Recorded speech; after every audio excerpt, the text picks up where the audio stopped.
अभी जो 2 दिन पहले खबर थी तब तक 27-28 बीएलओज की जान जा चुकी थी। अब हो सकता है वो नंबर्स ज़्यादा हो। उत्तर प्रदेश से ही जो अकेले खबर आ रही है कि 7 बीएलओ की मौत हो चुकी है। मुरादाबाद में एक टीचर बीएलओ का जिसका जिक्र किया, 27 नवंबर को बिजनौर में एसआईआर में लगी बीएलओ शोभा रानी की हार्ट अटैक से मौत हुई। 29 नवंबर को देवरिया में लेखपाल आशीष कुमार की ड्यूटी के दौरान तबीयत बिगड़ी और मौत हो गई।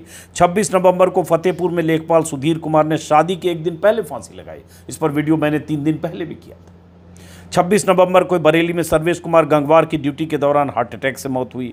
25 नवंबर को गोंडा में टीचर बीएलओ विपिन यादव ने जहर खाकर सुसाइड की, जिसमें उनकी पत्नी और परिवार वालों ने आरोप लगाया था। 21 नवंबर को मलिहाबाद के शिक्षा मित्र विजय कुमार वर्मा की ब्रेन हेमरेज से मौत हुई। मध्य प्रदेश में भी लगभग 10 मौतों की खबर है और 4 नवंबर से अगर तारीख देखें तो मान लीजिए 26 दिन हो चुके हैं।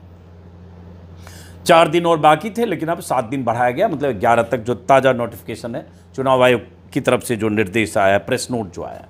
अब सवाल ये उठता है कि और अलग अलग राज्यों से, हर राज्य से ऐसी लिस्ट है, कहीं 4, कहीं 5, कहीं 6। गुजरात में भी 5 मौतें हुई, पश्चिम बंगाल में, हालांकि ऐसे मैं वेबसाइट्स पर देख रहा हूँ 4 मौतों की बात है एसआईआर की वजह से, लेकिन जो टीएमसी के नेता हैं वो कह रहे हैं 30-40 मौतें हो चुकी। कल टीएमसी के 10 सांसदों का एक डेलीगेशन भी चुनाव आयोग से मिलने पहुंचा था और लगभग 2 घंटे टीएमसी के जो प्रतिनिधिमंडल में सांसद थे, डेरेक ओब्रायन समेत और सांसद, उन लोगों की मीटिंग हुई और उन्होंने कहा कि एसआईआर प्रोसेस की वजह से हमने 40 ऐसे लोगों की मौत हुई, उनकी लिस्ट हमने सौंपी है इलेक्शन कमीशन को, और तमाम तरह के गंभीर आरोप इलेक्शन कमीशन पर लगाए और बूथ लेवल ऑफिसर्स कितने प्रेशर में काम कर रहे हैं इसका जिक्र उन्होंने किया। हालांकि बाद में उन्होंने कहा, जो डेरेक ओब्रायन ने, जो टीएमसी के राज्यसभा सदस्य हैं, कि हमने बैठक की शुरुआत इस बात से की कि सीईसी के हाथ खून से रंगे हैं। हमने 5 सवाल उठाए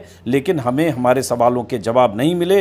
1 घंटे तक चुनाव आयुक्त अपनी बात कहते रहे, हमें सांसदों को अपनी बात रखने के लिए 40 मिनट मिले और 1 घंटे तक उन्होंने जवाब दिया और वो जवाब कन्विंसिंग नहीं है। और एसआईआर की वजह से कैसे मौतें हो रही है, जिसमें बीएलओज भी हैं और तनाव के कारण बहुत सारे बीएलओज बीमार हैं और बहुत सारे, तो ये खबरें लगातार आ रही है, लेकिन फिर भी समझ में नहीं आ रहा है कि चुनाव आयोग की तरफ से इसको उस तरह से संज्ञान क्यों नहीं लिया जा रहा है और क्या सबूत चाहिए प्रेशर और दबाव का। भाई कोई चिट्ठी लिख रहा है और कोई चिट्ठी खामखा सुसाइड करने वाला आदमी, अपनी जान देने वाला, जो सरकारी नौकरी में है, जो किसी स्कूल में अच्छी खासी नौकरी कर रहा है, जिसका परिवार है, बेटियां हैं, बच्चे हैं, वो अचानक अपनी जान देता है तो उसकी क्या वजह है। और